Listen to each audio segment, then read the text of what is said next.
उछाला जा रहा है, हवा पर रौब डाला जा रहा है। हमें बुनियाद है घर की और हमें घर से ही निकाला जा रहा है।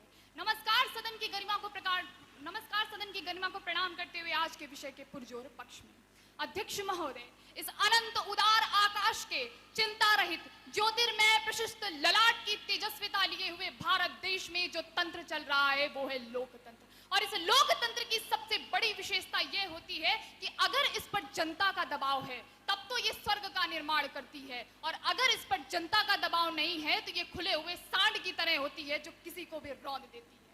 दुनिया के सबसे बड़े और बेहतरीन संविधानों की सूची में महत्वपूर्ण स्थान रखने वाला भारत का संविधान सभी को समानता और समाज में अपने धर्मों को अपनाने की पूरी आजादी देता है, लेकिन उसी समाज में बनने वाली व्यवस्थाओं और कानूनों में समय समय पर परिवर्तन होते रहना बहुत जरूरी होता है। अध्यक्ष महोदय, हम इतिहास से सबक सीखते हैं और आगे की ओर बढ़ते हैं। अतीत के पुराने सिक्के वर्तमान में नहीं चलाए जा सकते, लेकिन इतिहास की जड़ों का मजबूत होना बहुत जरूरी है जिससे कि वर्तमान कायम रह सके।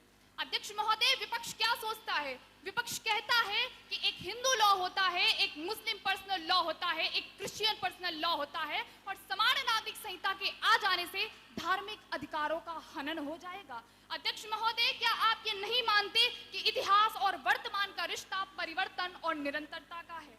जब जब बहस छिड़ती है तब तब सवाल उठता है कि सभी धर्मों के ऊपर एक विशेष धर्म के कानून को लागू करना ही समान नागरिक संहिता का उद्देश्य है। लेकिन अध्यक्ष महोदय, हमें ये समझना पड़ेगा कि समान नागरिक संहिता का उद्देश्य सभी धर्मों के कानूनों में एक रूपता और समानता लाना है, क्योंकि ये अपने आप में एक निष्पक्ष कानून है और इसका धर्म से कोई ताल्लुक नहीं है। अगर बारीकी से अध्ययन करेंगे तो एक चीज पता चलती है कि समय के चक्र में अगर ना के बराबर कुछ बदला है तो वो है महिलाओं की स्थिति। बचपन से लेकर जवानी तक लड़की के साथ होने वाले हर एक मजाक में विवाह की गूंज मौजूद होती है। अगर आपकी बहू छत पर खड़ी है तो इसका सीधा सा मतलब है कि घर का मान सम्मान छत पर खड़ा है। अगर आपकी बेटी घर के बाहर किसी व्यक्ति से बात करती है तो सीधा सा मतलब है कि घर का मान सम्मान बाहर बात कर रहा है। लेकिन अध्यक्ष महोदय, जब वही स्त्री घर पर प्रताड़ित होती है तब आपको इस चलते फिरते मान सम्मान की फिक्र क्यों नहीं होती? जब यही चलता फिरता मान सम्मान बराबरी की बात करता है, जब यही चलता फिरता मान सम्मान न्यायालय की अदालतों के आगे आंचल फैलाए हुए न्याय की मांग करता है, तब आप न्याय देने की बजाय अपने पैर पीछे की ओर क्यों घसीटने लगते हैं? केरल में हुई मुस्लिम महिला कॉन्फ्रेंस में 90% महिलाओं ने और वहीं की सायरो मालाबार चर्च ने समान नागरिक संहिता का पक्ष लेते हुए इसे देश की अखंडता का कवच माना है।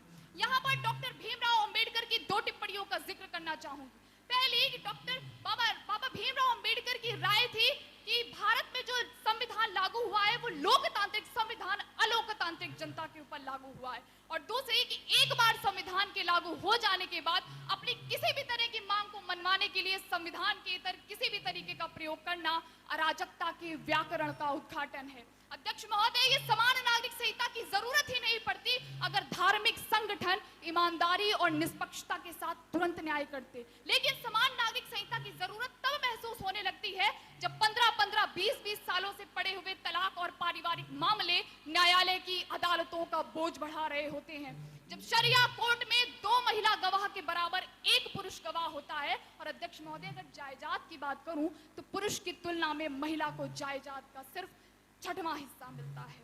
अध्यक्ष महोदय, हम इस देश के नागरिक हैं, छाती ठोक कर अपना हक लेते हैं। अगर यातायात को सुगम बनाने की बात की जाए तो एक राष्ट्र एक कार्ड का कोई विरोध नहीं करता। बढ़ते हुए आपराधिक मामलों को रोकने के लिए भारतीय दंड संहिता जब धर्म, जाति, संप्रदाय से ऊपर उठकर समान रूप से न्याय करती है तब किसी को कोई आपत्ति नहीं होती, लेकिन जब समान नागरिक संहिता और एक राष्ट्र एक कानून की बात आती है तब जाने क्यों विपक्ष का खून कलकलाने लगता है।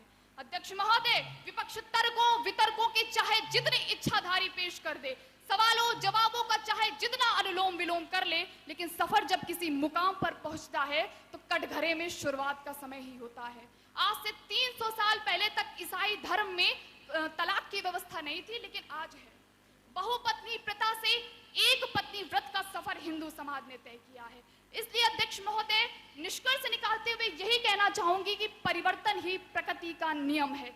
किसी भी धर्मनिरपेक्ष और प्रजातांत्रिक राज्य को समाजवादी समाज बनाने के लिए हमें पश्चिम के समाजवादी देशों से शिक्षा लेनी होगी और उनकी धार्मिक और राजनीतिक प्रणालियों को अपनाकर उन्हें भारतीय संदर्भों में लागू करना होगा। इस मामले में पश्चिम से सभ्यता लेने में, हमें पश्चिम से सीख लेने में हमें किसी भी मामले में हिचकिचाहट नहीं महसूस होनी चाहिए, जैसा कि भारत के संविधान के साथ है। लंबे समय तक घसीटे जाने वाले मामलों को रोकने के लिए सख्त से सख्त और सुदृढ़ से सुदृढ़ कानून व्यवस्था बनानी होगी और उनकी एक समय सीमा तय करनी होगी। इस प्रकार हम देश को एक मजबूत कानून व्यवस्था दे पाएंगे और भारतीय दंड संहिता देश हित में 100% लाभकारी सिद्ध होगी। अंत में यही कहूंगी कि उठो चलो बढ़े चलो, राष्ट्र है पुकारता, भेदभाव बढ़ रहे हैं चाहिए समानता, राष्ट्र है पुकारता चाहिए समानता।